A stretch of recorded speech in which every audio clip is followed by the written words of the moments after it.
Alhamdulillah wassalatu wassalamu ala Rasulillah nabiyina Muhammadin wa alihi wa sahbihi wa man walah. Asyhadu an la ilaha illallah wahdahu la syarikalah wa asyhadu anna Muhammadan abduhu wa rasuluh, amma ba'd. Sebentar lagi kita akan menjelang yaitu bulan Dzulhijjah.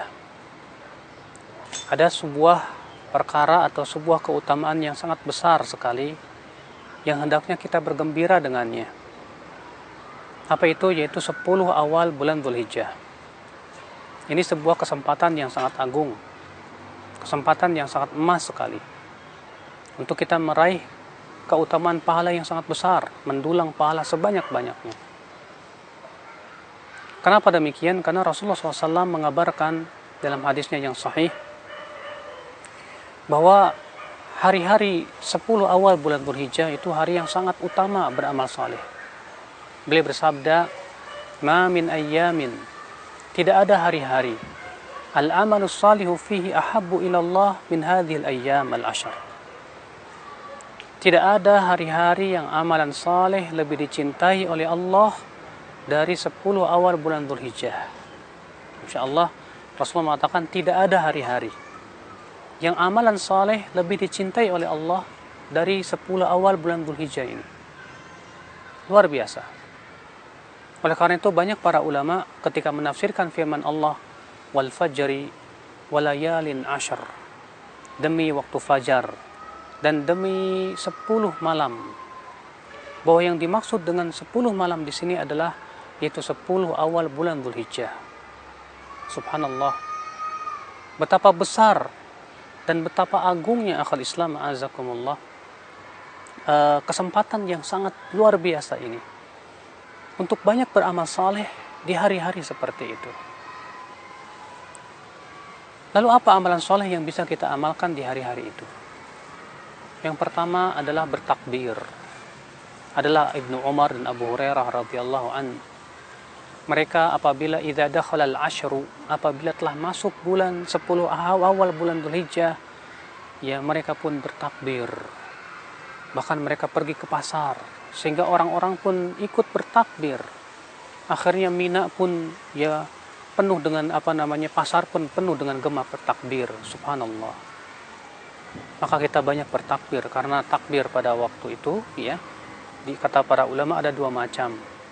Yang pertama yang disebut dengan takbir mutlak, yaitu kapan saja kita melakukannya. Dan ini dimulai dari semenjak awal bulan Dzulhijjah sampai tanggal 13.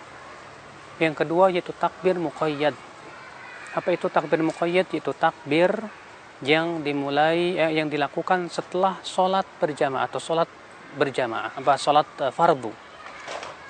Dan ini disyariatkan dimulai dari semenjak pagi hari tanggal 9 Dzulhijjah sampai tanggal 13 sore hari, yaitu sholat asar.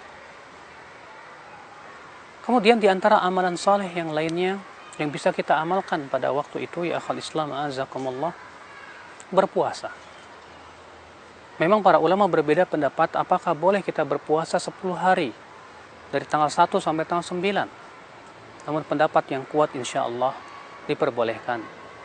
Kenapa? Karena dalam satu riwayat yang sahih, ya, karena Rasulullah SAW yasumu tis'an min Dzulhijjah, adalah Rasulullah SAW berpuasa 10 hari bulan Dzulhijjah. Walaupun ada hadis Aisyah yang mengatakan aku belum pernah melihat Rasulullah SAW berpuasa 10 hari sekalipun juga. Namun ini sesuai dengan apa yang diketahui oleh Aisyah, ya. Dan kaidah mengatakan al-muthbit muqaddam 'ala nafi, yang mengatakan ada lebih didahulukan daripada yang mengatakan tidak ada.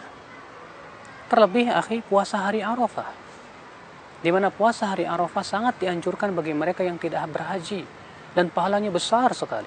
Kata Rasulullah SAW, "Shaumu yaumi Arafah", puasa hari Arafah itu tukaffiru sanatal madiyah wal qadimah, atau kama qala.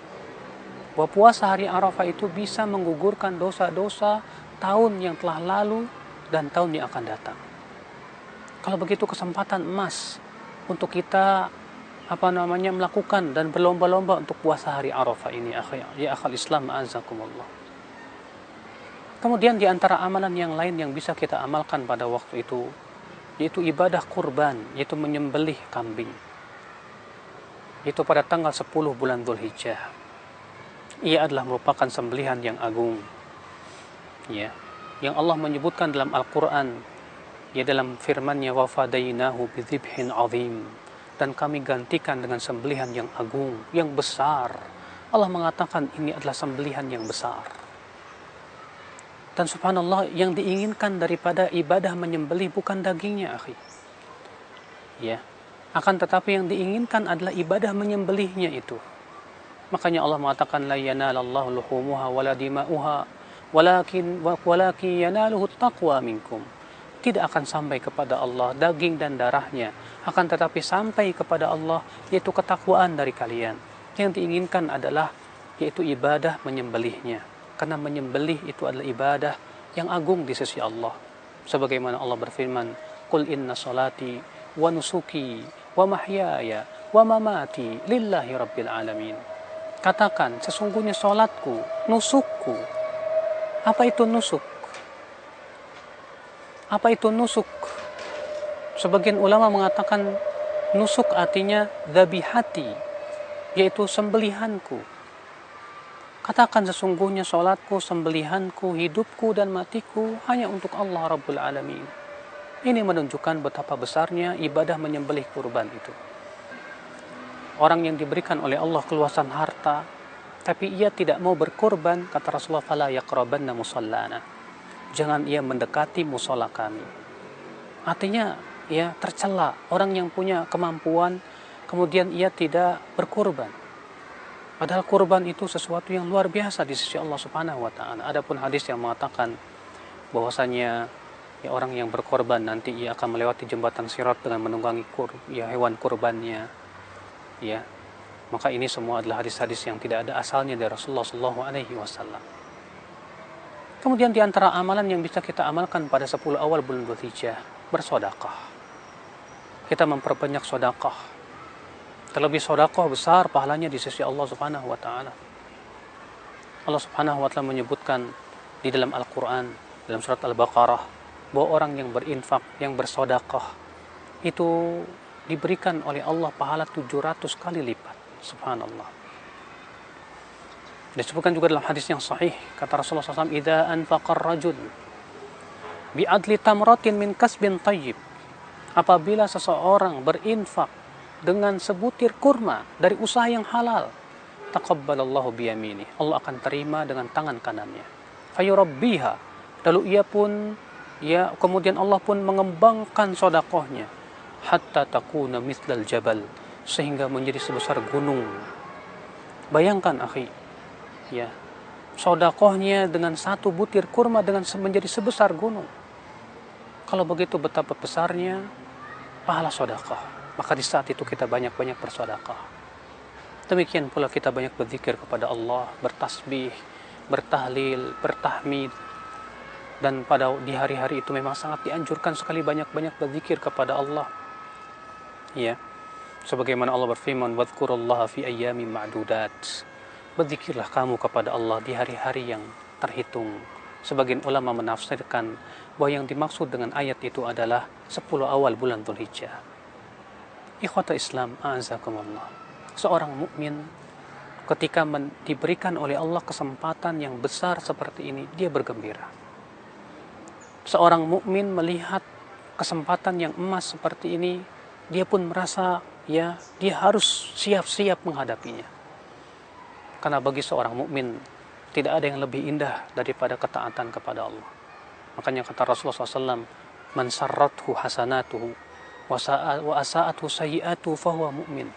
Siapa yang merasa bergembira dengan kebaikan-kebaikan dan amalan salehnya, dan merasa bersedih hati dengan kesalahan-kesalahan dan dosanya, maka dia seorang mukmin, kata Rasulullah.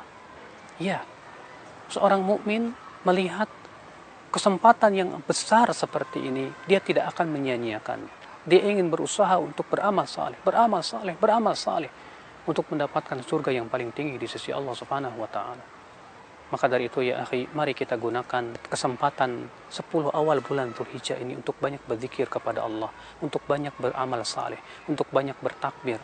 Kalau kita bisa berpuasa pada waktu itu, kita lakukan puasa sehingga kita mendapatkan kemenangan yang besar berupa pahala yang besar di sisi Allah Subhanahu wa taala.